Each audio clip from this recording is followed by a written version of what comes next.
everybody. My name is Alan. On behalf of the crew, I'd like to welcome you to another edition of Bridging Heaven and Earth. It's just an interesting time now. I mean, and as I've said on a number of shows before, you could say the same thing almost every time. Every time we do a show, it's an interesting time. There are things happening in our individual lives. There are things happening in our collective lives as nations, as humans, as husbands, as fathers, as children. Every one of us has a story in our lives. There are a lot of stories in the naked city. There are a lot of stories in this world, and each of us has one. And what I was thinking about, this week in particular was, what is really important in our lives? What do we put, as human beings, what do we have in this life? And what we have is time and attention. That's really all we ultimately have in this life, if you look at it a certain way.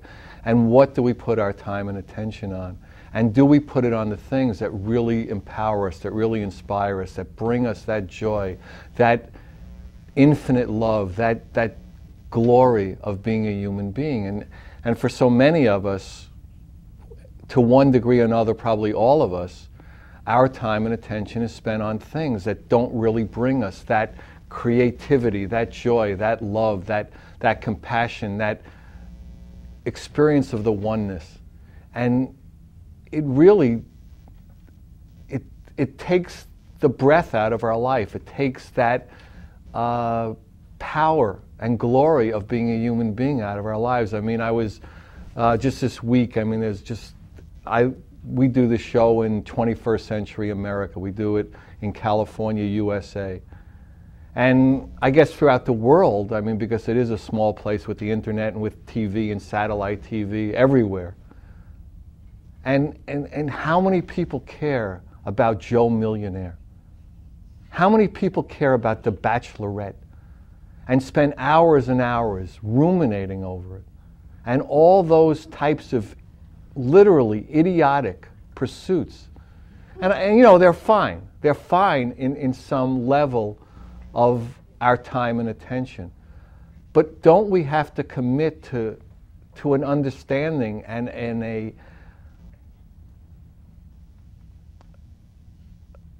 just a commitment to that our lives are so important, that each one of our individual human lives are so powerful and have so much of an experience, a possibility of an experience of joy and love, that at least a good part of our time and attention has to be put on how we can recognize that, how we can experience that oneness, that love, that connection between us all.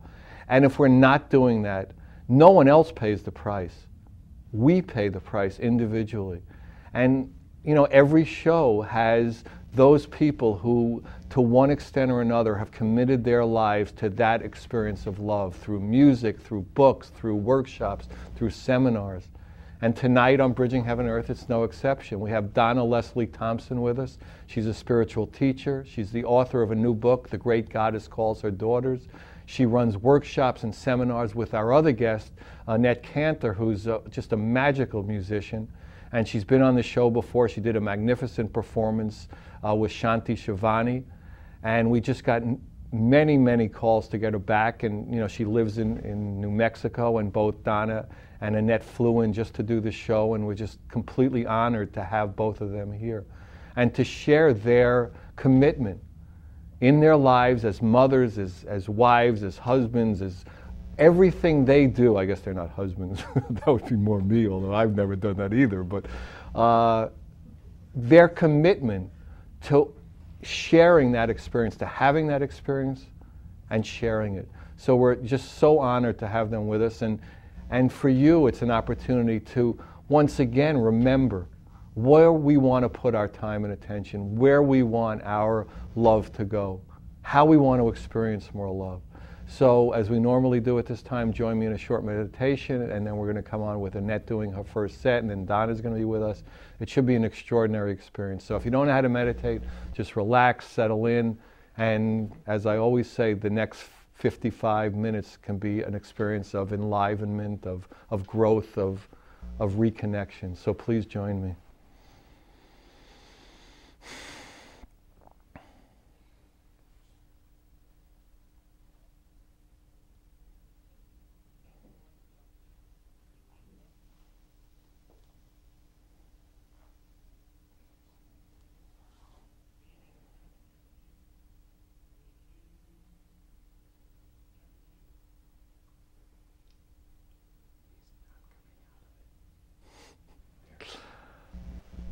He did finally come out of it, actually. Okay, so we're going to begin tonight's show with an improvisational piece by Annette Cantor. It's Invocation of the Goddess. It is written, performed by Annette, and just settle in. Annette?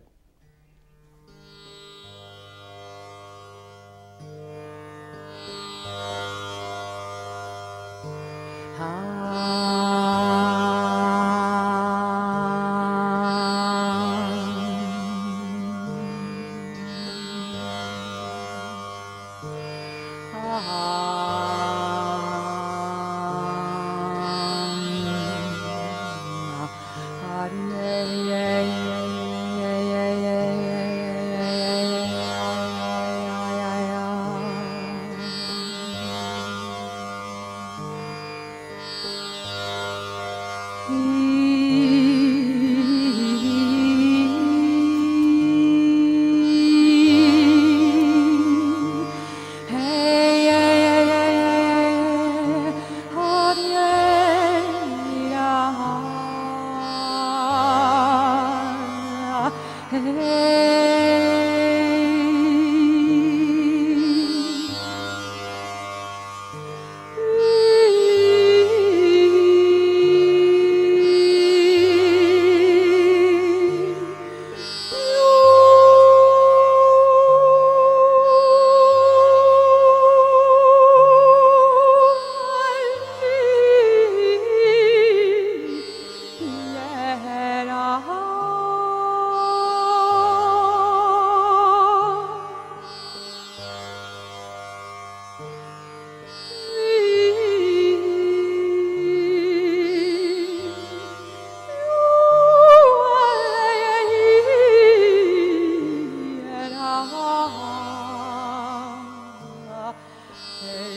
Wow, thank you. And now we're on the set with Donna. Welcome, Donna. Thank you. It's wonderful to be here. Yeah, it's great to have you. So, there's a lot of talk now, and you've written a book, and it was the invocation of the goddess. How would you define what the goddess is? We have about 200 years to... Yes. It depends a lot on what point of view you're speaking from, but I think that what Annette just sang was the invocation of the goddess, and what Annette and I work with together is actually bringing that divine feminine present in its wholeness. And so the way I would define the goddess is a living divine presence, able to be there for us today in today's world. So often the goddess has been split and fragmented into little pieces. And so she's considered as an archetype, or she's considered as a myth or a legend or a self-help tool. But the goddess as living presence is what we are working with. As an energetic... As the divine, as God. As God. As Mother, Father, Goddess. You know, as that original source. That's about the best that I can put it into. So in other words, like, words. What you're saying is what has traditionally been called the God energy is the goddess, is just that energy, the infinite energy. Yeah. And so whatever tool you use to get into that experience, to have that experience, to recognize that's what you are. Great. Exactly. And she says, you know, I am the source, I am the void, I am that from which all is created. It's in a way beyond words. You can't actually define her. It's hard to define anything, really. I mean, I always say that there are 3 dots before everything and 3 dots after, so it's always the infinite into the infinite into the infinite. Exactly. So you wanted to, or you had a passage from the new book that you'd like to read about this I goddess. would like to read. Why don't you do that, and then we'll talk about it. Talk more about it, because this introductory passage has to do with that return, the return of the divine feminine. And the book is called The Great Goddess Calls Her Daughters. For thousands of years she has watched. Now she descends. The Great Mother comes, calling her daughters. Her time of watching is done. The Great Mother will not suffer patiently and in silence forever. Her primal force manifests through earth and sky, fire and water. The great goddess will again appear in ice and fire, in storm and earthquake, in tidal wave and drought. She cries, enough, to war, famine, and oppression. She comes clothed in her robe of stars and gathers her daughters around her. She says, my daughters, I have had to withdraw further and further from you, as you have had to withdraw from me. Know me now. I am here. I am here for you, to guide you, to help you, to bring you greater wisdom and understanding. I am here to love you. I am here to heal your loneliness, your sense of isolation, and your fear. The great goddess tells a story. Long, long ago, my daughters were taken from me, taken from my arms, thrust out into the world, denied any contact with me. They were forced to reject and abandon me. And so, my daughters, you have suffered. You have looked for me, and yet we have been kept apart. I come now to remind you of my presence, to gather my daughters around me once again, so that you may hear the story of how long ago we were separated, and yet now we find each other. It is the story of return, embrace, tears, laughter. I have been lonely, my daughters, for you, as you have been lonely for me. Would you say, I mean, that's really beautiful, but would you say that when you use the word daughters, I mean, we talked about this before, you know, all those dumb male physical forms. I mean, is that a metaphor for everyone and just... You know, that was, in a way, it was a little difficult for me, but that was really how it came. And it isn't meant to be exclusive, but there's two things. One is that as I've experienced this communication with and from the divine feminine, she says to the men, you have all been my daughters. Somewhere inside you is the memory, the knowing of the feminine in yourself. And she comes to awaken the feminine. And therefore, she comes to awaken the feminine in men as well as women, certainly. And it's interesting because I was saying this to a friend of mine, and he said, that's a really interesting thought. I've never exactly thought of myself before as a daughter of the goddess, but it's really kind of interesting. Well, I mean, certainly to if we think of, you know, past lives, and everybody's been almost everything. So, exactly. You know, Exactly. You know, we always cut a piece of the infinite and give a story to it. And so she comes to recall that history to help that feminine emerge in both the man and the woman. But she also says that there's a balancing here, that for many centuries women have sat in the outer circle or been excluded from the temple and have listened to the men being addressed, basically. And so now we have a time of balancing, and then we move beyond that there's no more inner circle and no more outer circle and no more hierarchy and no more domination of male or female. So it's just a little balance. It would seem to be better that way. It would seem to be. Right. And so when did, you know, why don't you tell your story about how this information started coming to you and through you? And well, the work that I do, I call awareness sessions. In those sessions, they're intuitive readings, and in those sessions I'm simply in touch with what I describe as another level of awareness. And that, to work on this book, what I did was I go into that awareness, which is essentially a meditative state, and ask for connection with that divine feminine. And then the words come. So I speak the words, I record them, and then I transcribe them, you know, to have them in written form. And it's you do that in your sessions too?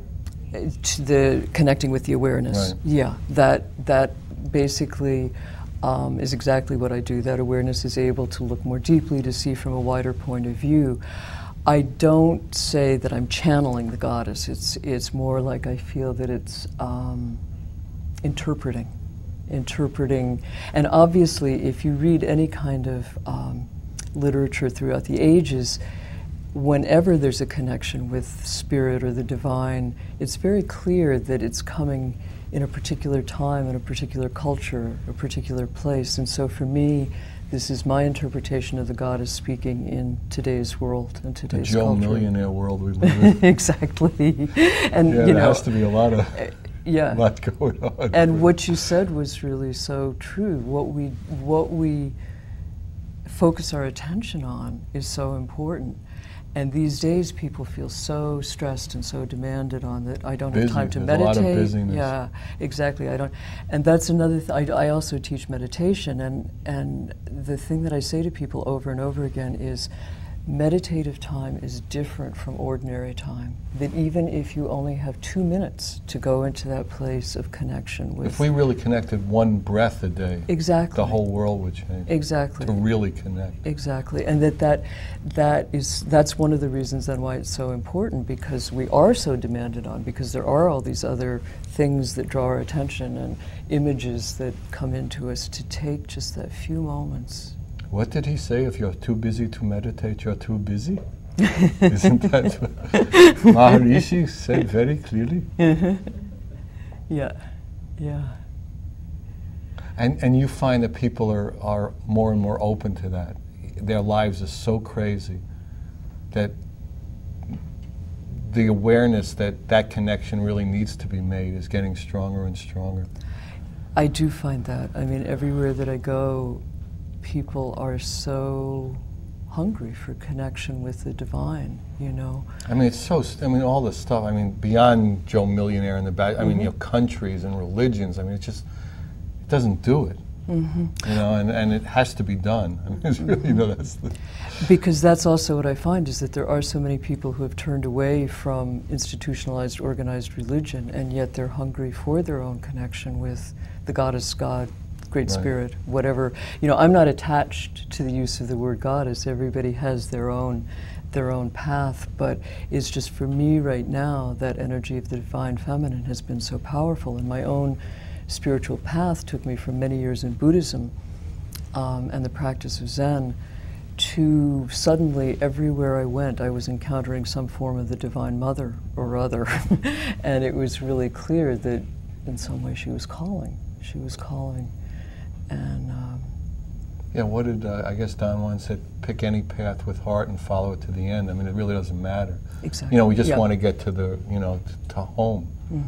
You know, and there are a lot of ways home. It's just how do we get there? I mean, a lot of the ways, because, you know, you get even in Buddha lineages, you get all the lineages fighting. You know, we're so whacked that it's, you know, even in the spiritual path is all that stuff. Ego's just a tricky business, I think. it is a very tricky business, and my experience with spiritual communities and organized sorts of things led me to understand that even more deeply, how tricky it is. And if all we need to do is look inside ourselves every couple of, you know, minutes or seconds. Well, you know, that's something I was reflecting on recently, was that, you know, I basically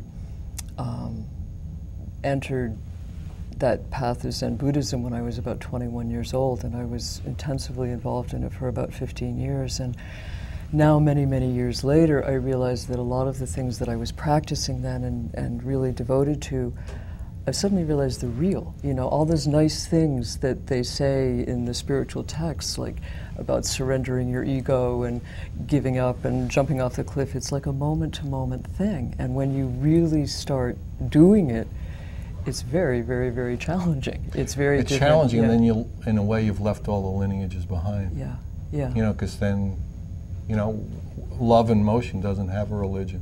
It doesn't have a... It doesn't have an institution, it doesn't have an organization. And so very often in my work with people, I find that, you know, I can no longer prescribe a particular spiritual path for everybody. But for some people, they may need a particular tradition or spiritual path for a period of time. They may not. Or they may need one for a certain period of time and then not again, you know, a different one. And my own sense is that we all need, in today's world, with all those different influences, a lot of different options. That even in meditation, you know, I did this one practice for 15 years, but I really believe now that even in meditation, what works one day may not be the right thing the next day. It's like this awareness of having I think that's what the, you know, the idea behind being born again is. That every day, you know, you're there for the day. You know, you're available for a gesture. You're, you know, consciousness is taking you. Right. Yeah. That every day, that awareness is a constant process of attention to the moment. You know, which is again what you read in all the books, but actually living that is really a wonderful and challenging thing to do. So, and one of the things that has come up in the goddess communication and work is, she says, she says, I've been called by many names, which she has, you know, there's countless names. One of my most true names that few people call me is Great Mother Transformation, because that energy comes to bring transformation and to help people transform. And so she suggests, why not call on me? And she suggests the prayer, O Great Mother Transformation, take me where you will. And then she says, but don't say it unless you really mean it. because it will be a ride. And I have experienced that, but I can feel the power of that prayer. Oh, great Mother Transformation, take me where you will. Thy will be done. Yeah, exactly. You know. I mean, you know, it's always the same, really. It's just we change the words a little. You were going to read a little dream sequence, and then we're going to have Annette do her dream, her goddess dream piece. So yeah, why don't you do that, and then we'll go right to Annette. This is what Annette and I do together, is we do a meditative reading where I read from the book and then she sings, and it's sort of a long extended meditation with the goddess. Dream. She comes as night, deepest night, clothed in stars. She comes as midnight, the dark hour before the dawn. She who is without end, infinite, vast. She comes as dream and vision. She comes as the darkness from which the day emerges, the dream from which the mind emerges, the vision from which the world emerges. She says, in the depths of night, I give birth to day. In the depths of darkness, I give birth to light. In the depths of dream, I give birth to you, to the world, to the universe. She gathers her daughters in her arms and says, my daughters, join me in my dream. Come now, dream with me. As you fall asleep at night, turn your heart to me. Together, my daughters, we can dream a different future for this world.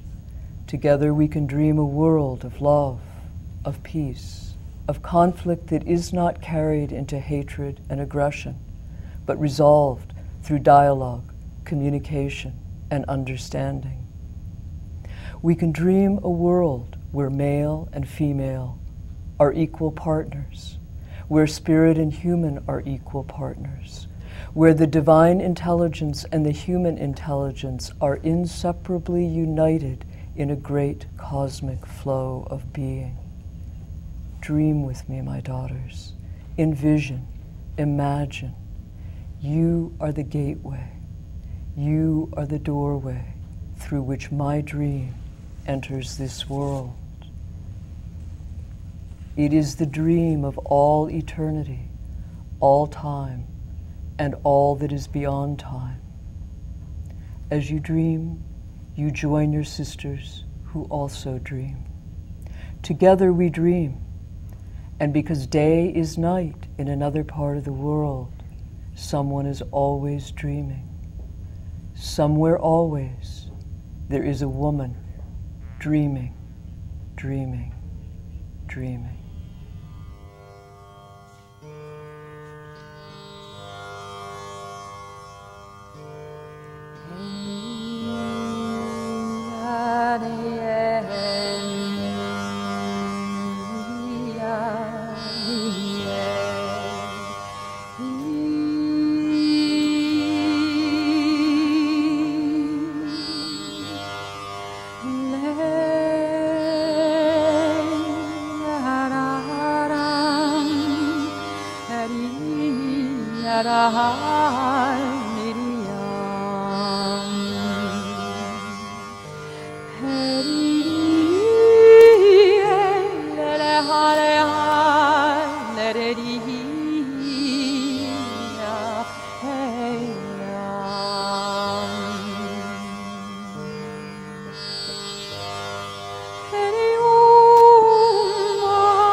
Heri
Thank you, Annette. That was fantastic. So we're back on the set with Donna. Wow, pretty beautiful. So you guys do like workshops and seminars together where you talk and Annette sings and plays and...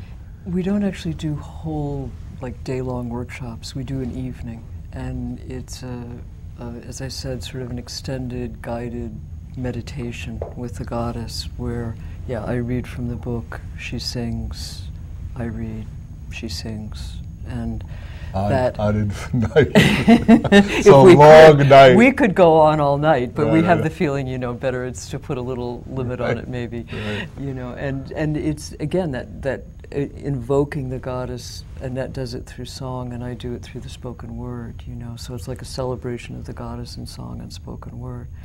And then I do, I'm beginning to do workshops that, in the past, the workshops I've done have been mostly meditation in a more straightforward awareness kind of way, but I'm starting to do workshops on that connecting with the divine feminine and with prayers and meditations and rituals, again, that have come up in the process of doing the book. When did you, like, let's say not leave Buddhism, but find that, you know, something else was calling? Expanded. Yeah. Well, as I said, I was at in the Zen community for 15 years. So you were actually living in the community, and that was... And yes, it was, when I say 15 years, I mean, it was... That's the Zazen where they whack yes, you? That's Zazen with the... Wow, the whackers. That's the full really, full the thing. Full tilt, yeah, huh? yeah. Wow. And it was the focus of my life for that period of time, from the time I was 21 till 36. And you know, my son was raised there. I met my husband there. But it was an interesting experience because it was sort of a very semi-monastic kind of environment, and yet that is where I was married and my child grew up there.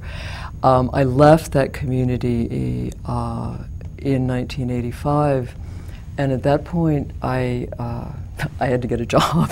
You know, I'd been living this semi-monastic life for a while, and in the process of looking for the job, I met a woman who was a trance medium who helped me very much. I went to see her, we did sessions, and shortly after that I found my own connection to channeling opening. And which for me, having been in Zen, which is very, you know, straightforward and doesn't get into that sort of thing, was quite an experience. Almost the work of the devil, but not quite. Yeah, not almost, quite, exactly, yeah. Right. Not far away. Right. And so I began to work with that. I let myself open up to it, and at that time it was more of a channeling experience. There was a spirit guide who worked with me and through me. And at the same time... So, I mean, in other words, you've had a hunger to know truth, God, goddess, infinite creator early on. All my life. So your time and attention has gone pretty much that direction. It really has gone in that direction. Wow. And every step of the way, I've been taken my next step. Like, you know, literally, I found this woman, I found the job in the newspaper, you know, it was a want ad, and it took me to that next connection. And as I began to do my work with the channeling and travel with that, as I said, everywhere I went, I met a manifestation of the Divine Mother of one sort or another, Amaji, Mother Mira, several other beings that were very helpful to me.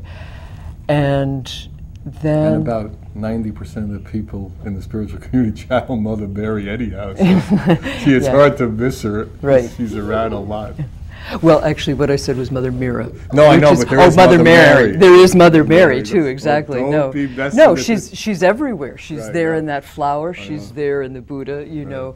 And so it took me a while to realize that, though. And does it though?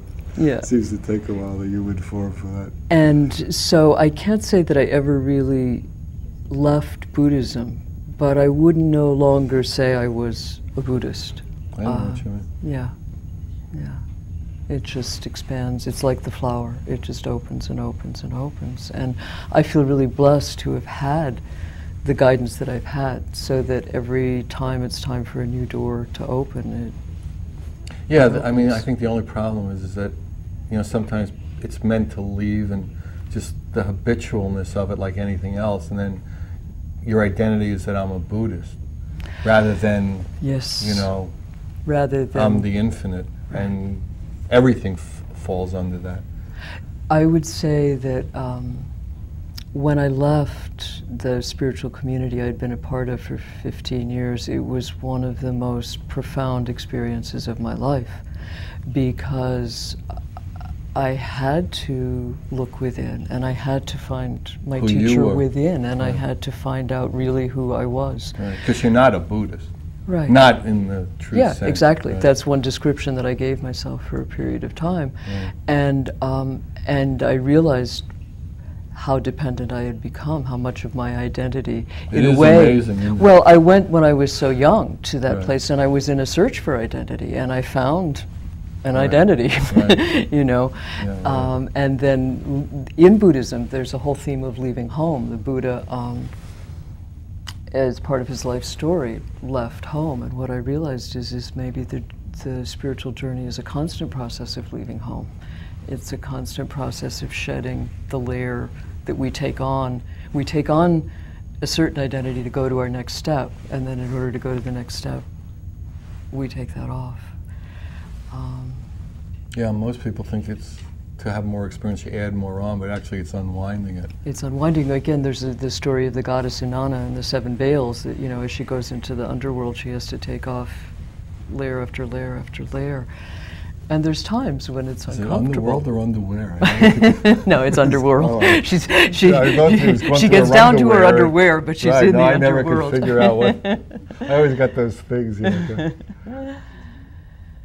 And you know, I mean, another thing that happens in a lot of those, you know, not just Buddhism. We're using Buddhism as an example because that's the one you did, but it all becomes so serious too. Yes. And we lose a lot of the joy and the playfulness and the childlikeness of, you know, being a child in this magnificence. I was very serious for 15 years. I was very, very serious, which again had its, you know, perfect place. Right, but there is a poem by Rumi that goes something like, I used to sit on my mat and pray with somber dignity. Now I sit at the table and call for more wine as children run through. And I feel that shift in myself, you know, like, I was thinking about that coming to speak with you because one of the things I love most to do now is just talk with people, just hang out and talk about the kinds of things we're talking about. There's a phrase in the Sufi tradition, actually, it's a spiritual practice in certain aspects of the Sufi tradition to talk, to have conversation. They call it divine conversation. There's a word for it. Satsang? No, satsang is in the Hindu tradition, but it's like sorbet. Obviously, you're right. There's all like, the traditions of big mess. It's like sorbet, but it's not sorbet. Maybe anyway. It's divine conversation. That by speaking, it's invoking again. By speaking about these things, we bring them present. We bring the energy present. We experience it. We share it. You know, which is why that's what I feel like you're doing on the show with so many people at such a wider scale. Yeah. Yeah, it's fun. You know, really, I mean, you know, we on the, you know, the crew and the people who do bridging, we feel so honored that people literally come in all over the world like 25 times a year. Yeah. You know, just so passionate and so, you know, delighted to be living their life and sharing their joy. For the most part, you know, we all have human frailties, if we're willing to admit them. I think most of them have them somewhere along the line, but you know, generally speaking, that, you know, it's just a real gift to be able to, you know, lead the kind of life you're living and bringing that understanding and that connection to people. It is a gift, and that sense of the lightness is, you know, these days especially, it's not easy to feel light, and sometimes it isn't even perhaps appropriate. That balance of, you know, from the Buddhist point of view, the Buddha said, you know, everything is impermanent. All joy changes to suffering. And the communication of the divine feminine that I've experienced is everything is impermanent. All suffering turns to joy. And that constant cycle, that constant interplay. And well, would you say that's more like the surface of the ocean, and there is a place where people in spiritual practice have called it bliss, where those things are happening and somebody else could look at it and say, oh, that's a sad day for that person. But it's really not, because they're not connected to that, although they're living it. There are probably 3 people on Earth who have that experience, but I was going to say, theory, yeah. that I think that, you know, of course there are beings that experience that deep level of oneness. And for me, again, I think perhaps because for many years in my spiritual practice I used that perspective to close out my feelings of sorrow and joy in a way, and that was something I only realized later, that the realizing the incredible blessing of this human life, where we experience the human and the sorrow and the joy, and being really one with it, that is somehow for me what I'm working with. I know there are people that experience it all as bliss, but I have to say, along with the goddess, that my response to war, for example, or to violence, to the suffering that I see, is not bliss, but a wail, a howl, a weeping. But would I say, you were going to ask, yeah. No, yeah, it is. The duality is, you know, tricky to deal with. Well, yeah. Duality is very tricky to deal with. That's what we're here doing. Is I like mean, the interesting, you know, to be infinite and to think you're separate. You know, I mean, that's like the whole experiment here, and that's what all of us are working in, the recognition and the experience of that, because we are infinite. You know, those on either side of the battlefield. Right. Right. And there's something that you said earlier about love, you know, that does seem like ultimately the answer. And the one of the communications, again, that's in the book in relation to the goddess is about the incredible importance of that in our world today, which is no big news. We all know that. You know, we all know that. Exactly. It just didn't come up yesterday. Exactly. It's been like that for centuries, but it does seem like it's getting more pressing as to whether or not we can live that. In essence, it seems like we have a choice, you know, upon which the future of our existence depends, and that is, can we learn to live from love? Love of life, love of the world, love of our children, love of each other. Not like sometime in the future of the earth. Well, I'm not sure about the earth. To me, sometimes it feels like the earth might manage to survive us. You know, it might actually manage. But as the human experiment. As the human, the human beings that we are and have been. If we can learn to live from love, it means we have to let go of that ancient need to control, to dominate, to consume. That what we need to evolve is exactly the opposite of what we've needed to evolve up to this point. And, you know, it's really true. There's nothing new about any of this. It was said 2,000 years ago, love your enemy. It's just more pressing even than ever because of the technologies that we have, that we get it, that we do that transformation. And of course... I mean, is that like the way the play was, in a sense, set up, that it would have to be? Because we're so thick that we couldn't get it otherwise. Exactly. That it seems to me that it's often set up that way. In my personal life, I've often experienced being so thick that I didn't get it till I was like, you know... Yeah, I mean, I think part of like wisdom and spiritual growth is that we get more subtle, so it doesn't take a Mack truck to, you know, slow us down a little. Yeah. You know, because we're more present, so the horses aren't as far from the corral. You get a little better at reading the message, getting the message, feeling. Although I say that with. No, I understand. No, we all say that with not quite a forked tongue, but. So maybe what we'll have now, we'll go to Annette's third piece, and then we'll come back and just say goodnight to everybody. Great. So Annette's third piece again is an improvisational piece. It's a prayer of gratitude to the goddess, Annette Cantor.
Wow, again, thank you, Annette. That's fantastic.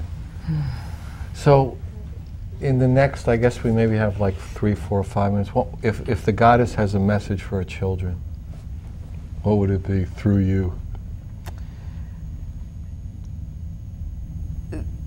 The message that she would have is, in one word, remember. Remember who you really are. Inside you, there is a wisdom, an ancient wisdom. She says, my daughters, I bring you the key to that door that has been locked. It's as though there has been another commandment. Thou shalt not know your own wisdom. And she says, my daughters, remember. Remember your wisdom. Trust your wisdom. She says, my daughters, I bring you baskets of the forbidden fruit. There is no bliss greater than wisdom, no happiness greater than knowledge. Wow, the forbidden fruits. That's what you're talking. Wow, all right. But this, and we discussed at the beginning, it's not just for the daughters, so Absolutely it's everybody. Not. Okay, it's for all the daughters. All right, forbidden fruits for everybody. Okay, kids, now we can. So, I guess, we're coming to the end of the show again. So it's, it's really, our lives are miracles. The fact that we can look in the mirror and there's a consciousness looking back and seeing what we see in the mirror and seeing the glory of our own existence, which we don't always see. I would suspect that there are very few people on earth who look in the mirror or, like we were talking earlier, consciously know their own glory, that, that they are loved, that they are God, and that there can't be anything else than that. So the opportunity is there for us to take this information, to take this love, to take this vibration that Donna and Annette brought and bring it more into the world. As this show hits everywhere on the internet, in all the cities we go to, we can, each of us who are watching this show, bring it into the world. If anybody got questions about Annette or Donna, call me, Alan, at 805-687-2053. Let's go get them. Let's put our time and attention on love. Good night. God bless you. We love you.